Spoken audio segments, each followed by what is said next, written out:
Police अधीक्षक श्रीकांत हिवरे स्वतः मैदानात. धुळ्यात 133 पदांसाठी पोलीस भरतीला पहाटेपासून सुरुवात.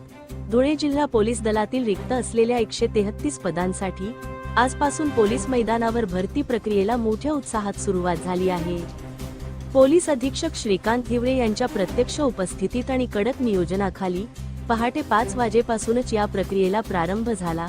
खाकी वर्दी मिळवण्यासाठी महाराष्ट्रासह धुळे जिल्ह्यातील कानाकोपऱ्यातून आलेल्या तरुणांनी मैदानावर गर्दी केली असून भरती प्रक्रिया पूर्णपणे पारदर्शक आणि निर्दोष व्हावी यासाठी आधुनिक तंत्रज्ञानाचा वापर करण्यात येत असल्याची माहिती पोलीस प्रशासनाकडून देण्यात आली आहे. धुळे शहराच्या पोलीस मुख्यालयातील मैदानावर पहाटे 5 वाजताच भरतीचा बिगुल वाजला. मैदानावर प्रवेश करण्यापूर्वी प्रत्येक उमेदवाराची बायोमेट्रिक्स प्रणालीद्वारे अंगठ्याचे ठसे घेऊन ओळख पटवण्यात येत आहे. त्यानंतर उमेदवारांची शारीरिक मोजमापे जसे की उंची आणि छातीची मोजणी आधुनिक उपकरणांच्या सहाय्याने केली जात आहे. पोलीस अधीक्षक श्रीकांत हिवरे स्वतः मैदानावर उपस्थित राहून प्रत्येक टप्प्याची बारकाईने पाहणी करत आहेत. आज पहिल्या दिवशी नोंदणी केलेल्या एकूण उमेदवारांपैकी 65% उमेदवारांनी हजेरी लावत आपली शारीरिक क्षमता सिद्ध करण्यासाठी मैदानात उतरले आहेत. मैदानी चाचणीमध्ये धावणे, गोळाफेक आणि लांब उडी यांसारख्या विविध मैदानी कौशल्यांची चाचणी घेतली जात आहे.